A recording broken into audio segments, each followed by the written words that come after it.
the Paul Levesque Takeover conference call. Today's conference is being recorded.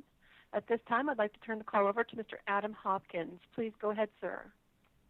Thank you very much, Stevie, and good afternoon, everybody. Hope everyone is staying safe during this difficult time. Without any further ado, I'm going to turn things over to WWE's Executive Vice President of Global Talent Strategy and Development, Paul Levesque. Welcome to the call, everybody, and thank you for being here. Again, I really appreciate everybody joining these calls and being a part of this. Before we start today, I just wanted to offer my sincere condolences to the family of George Floyd and to the families of the countless others that have lost their lives due to senseless violence. Just wanted to say that before we get started. So with that, I know we have a lot of international people, additional, more so than usual today on the call, so welcome. I'm very, very excited about this card. One, for us to be back in the takeover business, so to speak, with everything going on with, the COVID situation and everything happening, for us to be back having a takeover. And it seemed very apropos and in the moment while everybody is in quarantine and everything else to be bringing back In Your House, which I think a lot of people look back on at the time in WWE very fondly and see those as fun and entertaining pay-per-views. I'm excited to bring that back. I think there will be a lot of fun little history pieces and things that people will enjoy in this that will be very retro, but will make them current to today. And as far as I'm concerned, I think this card is spectacular, and I'm always feel like we present a great card that then tends to even exceed expectations. This one I would expect to be no different. As you saw last night, Tegan Knox, Shotzi Blackheart, Mia Yim versus Candice Gargano, LeRae, Dakota Kai and Raquel Gonzalez in a six-woman tag, sort of stemming off of the Candice turn and everything happening around that. These are some of the most amazing female performers, and I shouldn't even say that. It's just amazing performers that we have in the industry, in the WWE. And I really expect a lot out of this match. I'm excited for it. I'm excited for the opportunity for all of them to show what they can do on this platform and take it to the next level. And it should be a hell of a match. Johnny Gargano and his turn has created an entire new dynamic for Johnny that as one of the most consistent and exceptional performers in NXT, now with this new character and new sort of slant to everything that he is bringing to the table, where it's Johnny Gargano's way, this is an entirely different match now. He brings something unique to the table, and he needs to against somebody as formidable as Keith Lee. You can make the argument that Keith had maybe the best 2019 of anybody in the WWE. Finn Balor versus Damian Priest, to me, two completely different styles, but something that I'm looking forward to very much. Damian, the opportunity to compete against a veteran like Finn and show what he can do, and Finn Balor has just taken the Prince to a whole different level from where he was at before.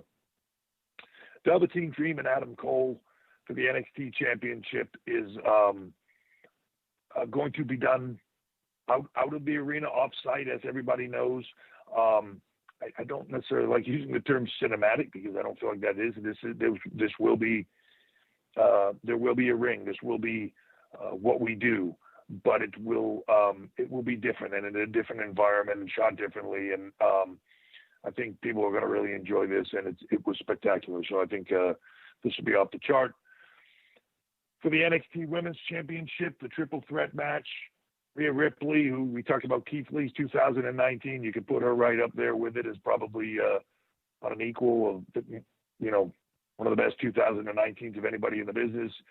Io Shirai, one of the most consistent performers that we have, and probably in ring, maybe the best female performer in the world, in my opinion. And then Charlotte Flair, who absolutely has time and time again proven herself over the years. And, this is her coming back to NXT and, putting her thumb on everybody and showing them that she's a queen. And this is going to be, to me, it's three of the best performers in the business. And this one is going to be, I have such high expectations for it, spectacular. And then, of course, Tommaso Ciampa and Karrion Kross. Tommaso, one of the toughest, grittiest performers in NXT, against somebody who has just sparked a fire in NXT and I think garnered everybody's interest in Karrion Kross. This is an opportunity for him to show really what he hasn't done yet, which is what does he really bring to the table in ring. And against somebody like Tommaso Ciampa, he couldn't have gone any higher up the ladder. So I can't wait to see that one. So with that said, the card is spectacular. In your house, we're going to bring something old, something new, and it should be a hell of a night. So with that, I'm going to open up to all of you for questions. Guys, because we have a larger amount of international media on the call, we're going to keep it to one question per person today. Thank you very much. And thank you. If you'd like to ask a question, please signal by pressing *1 on your telephone keypad. If you're using a speakerphone, please make sure your mute function is turned off to allow your signal to reach our equipment. Again, that's *1 to ask a question. And we'll take our first question. Nick Hausman with Wrestling Inc. Hi, Paul. Thank you so much for taking the time to chat today. Hey, Nick, how are you? I'm doing as well as I can here in Chicago right now. Well, I wanted to ask you about. Glad to hear that. Thank you. Yeah, it's a tough time, obviously, for everybody. I appreciate your concern. Florida is entering phase 2 of their reopening. They've announced some concert halls are going to be available for shows at half capacity. Is NXT and WWE considering running shows outside of the Performance Center in Florida because of that? So I think, since the beginning of this, we've been looking at all options and trying to figure out, just how to navigate all of this. And as things have changed, we've worked very closely with the government in Florida to make sure that we are doing everything that they want us to do, expect us to do, and then some, and try to stick to everything, CDC guidelines, everything. This has just come about, and we have been looking at options for when this time came. So I think all options are on the table for us. I think we need to understand completely what they're saying can and cannot be done and what they would like us to do, and then we will respond accordingly. But all options are on the table. Look, what we do is for our fans, and we feel like it's our duty to and have felt like that to continue to deliver for them. They've been there for us. We want to be there for them even in this time when they need it the most. People need that entertainment. So the faster we can get ourselves in front of our fans and back to doing what we do, the better, as long as it's safe for everybody. Awesome. Thank you very much, Paul. Looking forward to the show this Sunday. Thanks, Nick. Thank you. Next we'll go to Gabrielle Lorino with Every Eye. Hi, nice to meet you. Hi, Gabrielle.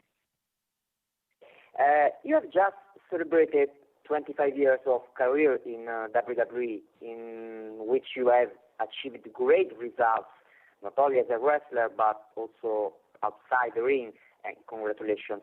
Can you tell us a moment that you find particularly significant for you? 25 years, a long time. There's a lot of moments. I enjoyed all of them. For me, even more so than the moments in the ring, I think the moments backstage with everybody and the relationships that you build and the people that I've had the privilege of working with, all of those things will stick with me forever. I've talked about the end of an era match with Taker and, that moment at the top of the stage. For me now, it comes down to moments of watching the the future talent grow, and knowing that we're giving them that platform, knowing that somehow in a small way we're helping them get there and assist that. This Sunday will be no different. You're going to see a lot of talent, some of which have been in this position before with takeovers and on that big stage, and some who haven't, and you're going to see them rise to the occasion and grow as performers. And in some ways it might seem cliche, but those moments are almost bigger to me now than the moments of my career. It's akin to watching, doing something in your life and then watching your kids succeed. What's more special? To me right now in this moment, I wouldn't trade any of it. Watching the men and women of NXT and beyond just captivate the world, do what they do, have that opportunity, live their dream. Those are the moments now for me that are the most important. Okay, thank you very much. Thank you, Gabriel. Thank you. And next we'll go to Sean Ross Sapp with Fightful. Hey, Paul. Thank you very much. Hey, Sean. Can you walk us through the process of the Drake Maverick situation, him getting his release, his heartfelt message, and then, him being allowed to continue in the tournament that he was scheduled for, and so ultimately being offered another contract, including, what point did you all realize that you were going to keep him around? And what does that do for his contract? Is he just effectively on the same deal he had before? Is he re-signed to a new deal? How does that work? So the Drake situation came about. We already had the tournament booked out, and I believe at that point in time it was a little bit of a jumble with me without going back and looking, but I believe we had it promoted already at that time, and then the releases happened, which are horrible. And no one wants to see anybody lose their job, especially in the world right now. But a lot of companies around the world are having to make tough business decisions in this moment in time to ensure that they are still there as this continues on, and difficult decisions were made. He was given the option of continuing the tournament, wanted to, and wanted to prove that he could still be here. If you met him or know him at all, he's just one of the most passionate guys, and loves WWE, just wants to be here. It's his dream, the whole thing. Couldn't be a better, guy. And look, as we said in the moment of time, when the release happened, it wasn't like he was involved in anything. So, it just happened the way it did. But through the process of this tournament, man, he captured people's hearts. He captured their imagination, and he earned that spot. And it was already out there in the biggest way possible. So you either ignore it or you turn it into something, and we turned it into something based off of him and his performances. And I'm personally thrilled for him that he can continue to do what he loves doing and what he dreamed about doing, and that he has that opportunity going forward. Because, like I said, he's a great guy, and I'm thrilled that we were able to get where we did. Thanks, Paul. Thanks, Sean. Thank you. And next we'll go to Francesco Palmerini with Calcio Republic. Yes, hi, Paul. Hi, Paul. And first question from Italy is about, of course, Fabian Eichner. And Italy, thanks to Fabian Eichner, has returned to conquering the WWE title, and it did not even happen to Bruno Sammartino, actually. Is this an important signal for Italy, and what do you want to say to the Italian audience? I mean, look, we look to bring in performers from everywhere. Great performers. To me, it doesn't matter where they're from or anything else. I'm looking for great athletes, great performers, great characters, great personalities.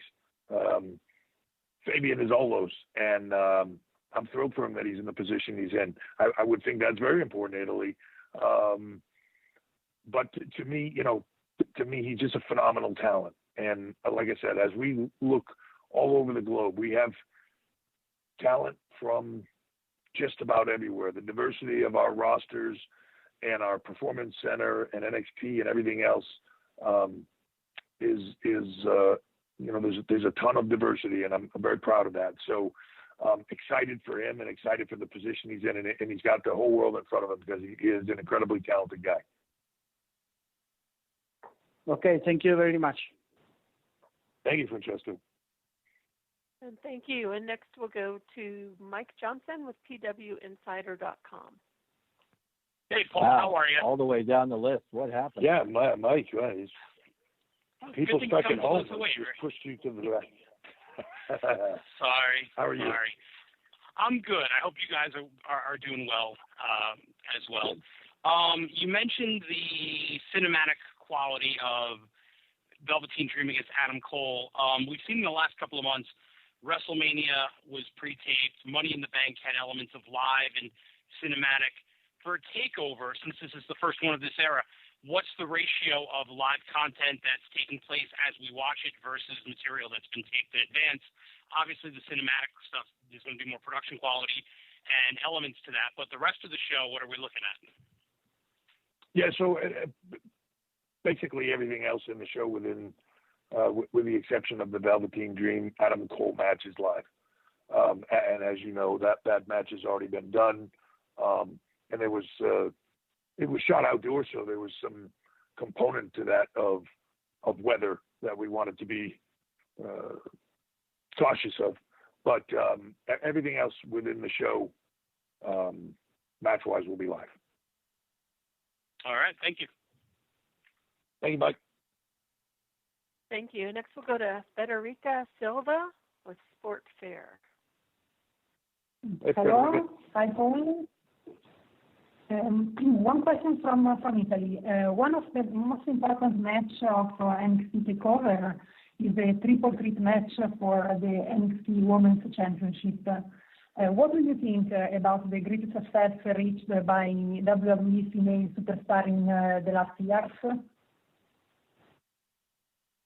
I'm sorry, I missed the end of the question. Could you repeat it? I know you're talking about the women's match, but I just missed the question. Yeah, I was talking about the women's match, and the question was, what do you think about the great success that WWE female superstar reached in these years? So I believe the question is how well the women have done over the last few years. Is that accurate? Yeah. Yeah. Yeah. Oh God, I'm continually blown away by our women. I have been since the beginning of when we started doing NXT, and I shouldn't say that before that. Our women have always risen to the occasion, but the opportunity changed, the platform changed, and they took that and made that change happen. So as for me talking about NXT, I can go back to the pages and past that, the Sashas and the Baileys, Becky Lynch and Charlotte Flair, and all the women that you think of at the beginning of that NXT kind of the change of pace and the change of what women were doing in ring. You fast forward that to today, and more often than not, they're stealing the show. More often than not, they are, telling better stories. It's amazing what they can do, and the in-ring product is off the chart. And I can look at the Performance Center, the athletes that are in it, and you look at the 6 women just at Takeover with Tegan Knox and Shotzi Blackheart, Mia Yim, Candice, Dakota, Raquel. Wow, the depth of what is there, the amount of women that have that ability to steal the show at any given moment is incredible. So I couldn't be more proud of all of them. They have worked so hard for it. They have given everything they have for it. And I think that's why it's so successful. They pour their heart and soul into everything they do, and they've delivered every time. So proud of them. Okay, thank you very much. Thank you. And we'll take another international question. Alistair McGeorge with Metro UK. Hi, Paul. How you doing? Hey, Alistair. How are you? Yeah, not too bad, thanks. You doing okay? Yeah, I'm doing all right. Good. I thought I wanted to chat to you a bit about cinematic matches and kind of specifically the Boneyard match and Jeremy Borash's involvement. I know he was heavily involved in that. So I wanted to ask you how much credit Jeremy Borash and, by extension, Matt Hardy kind of deserve with cinematic matches being such a viable concept in these times.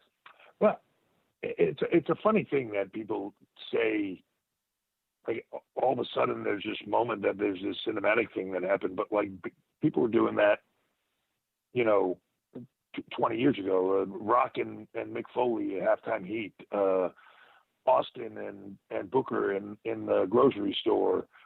There's so many of those things over the years that have happened. Did they do a great job taking that to another level? Absolutely. Jeremy's an incredible talent with an eye for storytelling and an eye for image and everything else. And I can't tell you how much I love working with him. The one thing that I don't, I want to be careful to say is there was a whole team of people that worked on that as well. So, Jeremy's name gets thrown in there a lot, but the team that worked on that was a total team effort of multiple people, multiple camera people, to negate the edit process. There were two guys in particular that worked on that our TV studio that just turned it into artwork, to me. The scoring, just everything that was done in that mold. It's like making a movie and then just putting it all on one person. And I don't mean that as a knock to him, because clearly he's phenomenal. But there were so many people that deserve credit for that, and it was all done quickly, put together. There wasn't a large planning process around it, so the fact of what that came out to be was amazing. And I was, to be honest, I was thrilled for. I was thrilled for fans to get to see it in WrestleMania and everything like that. I was thrilled for AJ, but for Taker, to me, that was the thing of just, one more situation where he gets he's coming back, he's going to do this thing, and all of a sudden, man, everything is falling apart around it, and it's becoming something it's not, and that's tough. And man, I was really thrilled with how it came out for him, more so than anybody else. But to that fact, and that's not to negate the Matt Hardy, Jeremy Borash thing that you mentioned. That took it to another level. There's all steps in these things, but to say it all started there, I think to me is not accurate. Yeah, no, absolutely. And thanks for your time. Really appreciate it, man. Yeah, thank you, Alistair. Thank you. And we'll go back to the U.S. and Kelly Wills with pwtorch.com. Hey, Kelly. How you doing, Paul? So I'm good. Yourself? I'm not too bad here. Off in the suburbs, so I'm okay. Okay. So we've seen a lot more surprise on NXT in recent months, yes, but even more so lately. For instance, last night I thought Birch and Lorcan were used as very effective red herrings to be the next number one contenders when we were really working towards Breezango and something else. And I'm just curious if the amount of surprise that we're seeing is just a series of interesting events kind of converging at once, or was this a calculated move toward more surprise to elevate the weekly TV show? Well, I think you always want to elevate everything and elevate your shows and across the board. I don't think there's ever a time where we go, well, let's not surprise them. But you just always want to make the best possible show that you can. And sometimes you have great ideas that lead to a nice surprise for people that you hope don't, come out and don't get reported on first and can be a surprise. And, it's actually been one of the nice things with the way we're doing TV now is that you have the ability to do things and not necessarily have it get out there before it airs, and that's just nice from a fan standpoint of the ability to be surprised, the ability to tune into something and not know what's going to happen beforehand, or not already have the report that, oh, these people are there and they're going to do this in the show tonight, and it takes away from the enjoyment of fans, and whenever we can do that, we try to. So I'm glad people thought it was a good surprise. Absolutely. Just great weekly TV recently. Thanks a lot, Paul. Thank you, Kelly. Thank you. And now we'll go to Alex McCarthy with Talk Sport. Hello, Paul. How you doing? I'm doing all right. How about yourself? You staying safe over there? Yeah, man. Things are fine where I am. Thank you very much. I'm one of the lucky ones, I guess. Just talking about this weekend, and I wanted to touch on the women's triple threat. Obviously, the decision to put the belt on Charlotte at WrestleMania has various connotations, helping the brand, have a presence on different shows and working with other women to maybe raise them up too. And how pleased have you been with her carrying the title and the matches she's been having? Because it seems like there's a nice cocktail that's led to this triple threat at the weekend. Yeah, for me, I've been thrilled with this whole thing, and I think this speaks to Charlotte as a performer. And I know sometimes that she's just bashed and because of her dad and her name and everything else, she no matter what she does, sometimes it's criticized. But to me, this speaks to her as a performer, that she would want to do this, that she would want to work across all the brands if she could, that she would want to carry that torch when it was put in front of her, and to do this. And really the long term on this is building up other talent. And, as spectacular as a moment as Rhea Ripley had, and then going into WrestleMania, I wish they could have had that in the stadium. I wish they could have had that in front of fans. I wish for both of them, for everybody. But, for Rhea and to have that moment and just have it with Charlotte in that stadium would have been, kind of a making moment for her. And to me, that loss almost helps her as a character get to where she needs to be for the long-term arc of who she is. The burnout factor and stuff is intense, and it's quick and short attention spans and everything else. So to me, this is phenomenal. And Charlotte carries with her the aura of, whether perceived from a work or perceived from a behind-the-scenes standpoint, of somebody that is unbeatable, or that is this champion that carries herself in a different light. You feel it. At least I do when I see her on TV, that she carries herself in a different way. To have Rhea Ripley and Io Shirai step into the ring with that and be able to do what they all can do, they're going to tear this thing up on Sunday, and I know they will. There is nothing Charlotte likes more than when people say she's been given something, than going out there and putting on the performance of the night and showing everybody why she is where she is. I know Rhea feels like she's got something to prove, that where she wasn't for a fluke or anything else. And Io Shirai is ready and willing and able to step up to that level. Like I said earlier, one of the greatest, could be the greatest in-ring female in the world. You could make that argument very easily. So this match will be off the chart. I know they're going to want to steal the show. I know they're going to want to take it to another level, and I'm thrilled with where it's at. Thank you, Paul. I'm looking forward to it too, man. Thank you. Thank you. And next we'll go to Miguel Perez with Marca. Hey, Miguel. I'm good. You? I'm very good. Thank you. To be honest, it's an amazing pleasure for having us today. So Thank you. Miguel, if you could speak a little bit louder, I'm just having a little bit of a hard time hearing you. Yeah, sure. Do you hear me well? Yeah, that's better. Thank you. Okay. So let's start. 1 year ago, WWE opened a performance center in the United Kingdom. Do you think that there is any possibility to open more performance centers in Latin America or Japan in the future?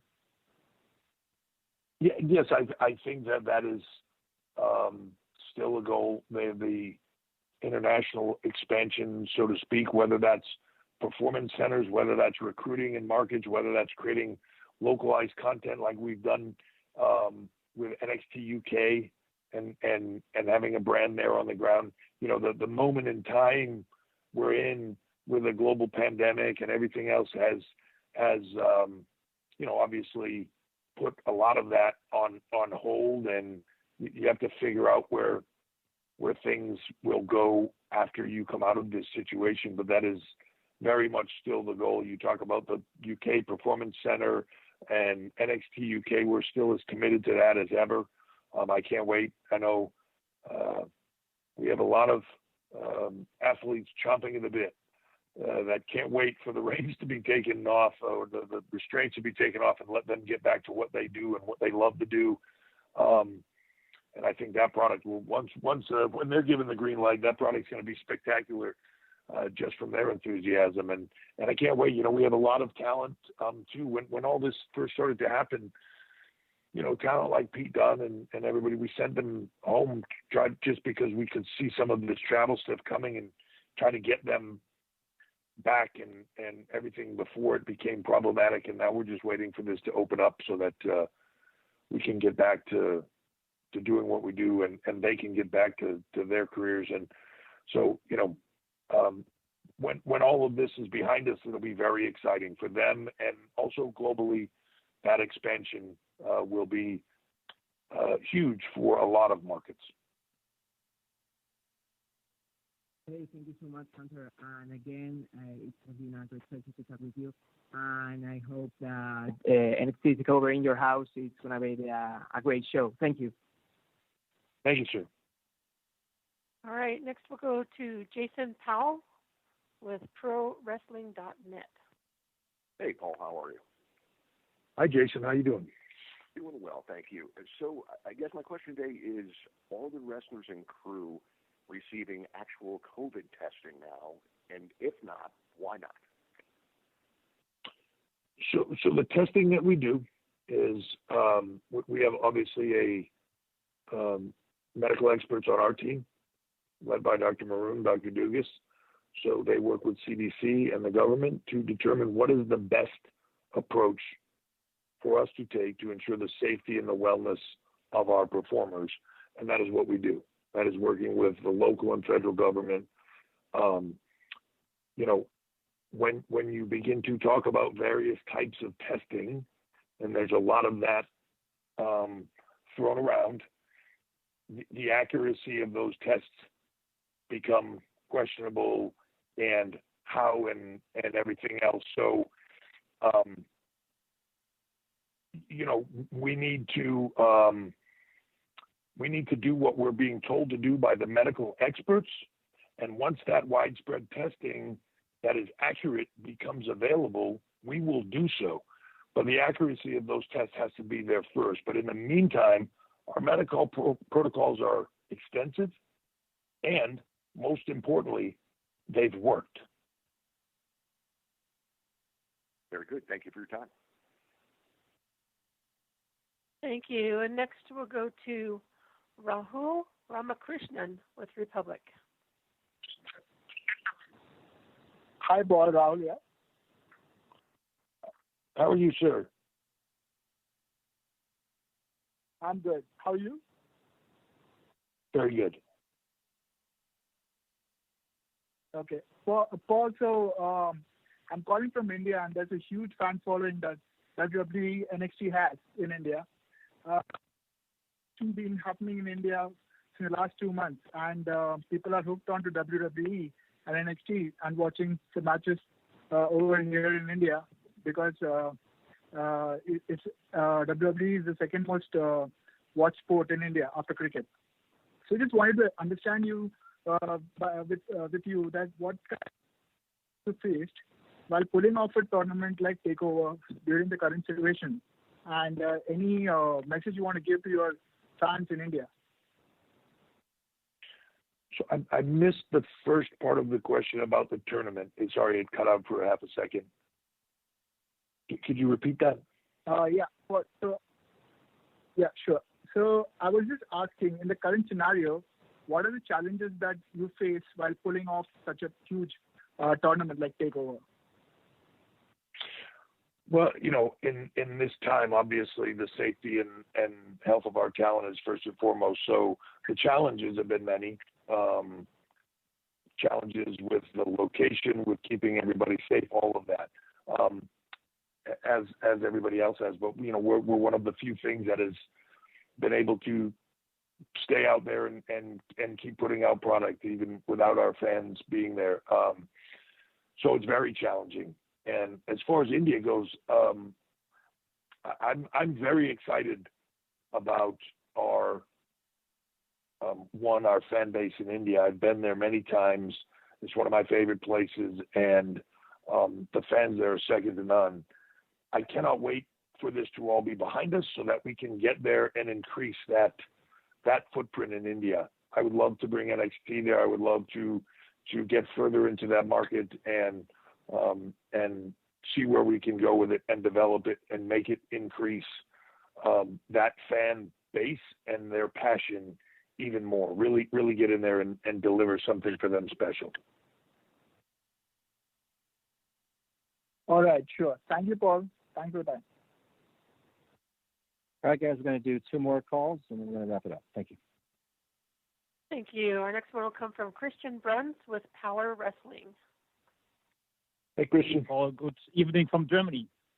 So NXT last week introduced a brand new version of a cage match with Timothy Thatcher and Matt Riddle. How did the idea come about for the side pit, and how did you think of the execution and the potential of having more matches with this brand new cage match concept in the future? Yeah, so the fight pit, as we call it, sort of came about organically. The right performers were there with Matt Riddle and Timothy Thatcher, two talent that bring a different style, a more ground-based sort of grappling style, and Matt Riddle can do just about anything, and Timothy Thatcher is such a good technical grappling wrestler and so gritty and tough that type of environment seemed like the right environment for them. We based it off some things of the past, some things that we wanted to see, and we're able to put it all together. I think it really captivated people, and of course the match delivered, which is always the key to that. But I think people were intrigued by it, and I think that has become or will become one of the sort of I guess signature matches of NXT, that the fight pit can sort of be the go-to grudge match or something like that, where I think you'll definitely see more of them in the future. I was thrilled with that one. I think fans enjoyed it, and I look forward to doing more with it. It was great stuff, and I hope that the return of In Your House at Sunday doesn't bring back too many memories of the Hog Pan match back in '95. But thanks for your time today. Thank you. Yeah, I have a nightmare still about the Hog Pan match. Those pigs were big and poop a lot. Thank you. And next we'll go to Bill Pritchard with WrestleZone.com. Hi, Paul. How are you? Hey, Bill. How are you doing? Good. So I wanted to ask about the In Your House theme coming back, and when the plan to have this as a themed event came up, if it had anything to do with the current situation, and can you see it returning as an annual event, kind of like how War Games has become a fall event for you guys? Yeah, it absolutely came about given the circumstances. As takeovers evolved. In the beginning, they all had different names, and then as we started going to the cities, we started sort of morphing them into the city and the location, and so it's always a fluid work in progress kind of thought. So as this came about, when we were going to have the opportunity to do a takeover on June 7th on the network, and what should we do there now? Because we're back in Florida and we're in our home, and it's not like you want to go back to the city or anything. So the conversation came up, and it just seemed like the perfect timing for everybody's stuck in their house. It's the perfect timing, and the reaction to it was huge. It was funny that we made the decision to name it In Your House, the takeover in your house. And it wasn't until after we'd made the decision that it was pointed out to me that it was like a couple of days before the 25th anniversary of the first In Your House pay-per-view. It was just a happy coincidence. So it all worked out great. And I think we'll see where it goes and the enjoyment level and everything else, but it definitely could become something that comes back, and we'll see how what the enjoyment level is and everything else. And if it's as good as I think it's going to be, I think people might demand it come back. So we'll work on it. Thanks very much for your time. Thank you, Bill. All right, that'll wrap up today's conference call. As always, thank you for everybody for being on the call. We are going to do a post-show after Takeover this Sunday night, so we will send out details to the people that were on this list. Turn it back over to Paul for just some closing comments. I really appreciate everybody's participation today, and I know there's just a lot going on in the world, and I really appreciate the time and everybody's interest. And I also just please everybody out there, stay safe and be healthy, and hopefully we will get you all watching on Sunday, and I will talk to you after the show and we can chat again. Thank you so much, and take care. Thanks, everybody. Be safe.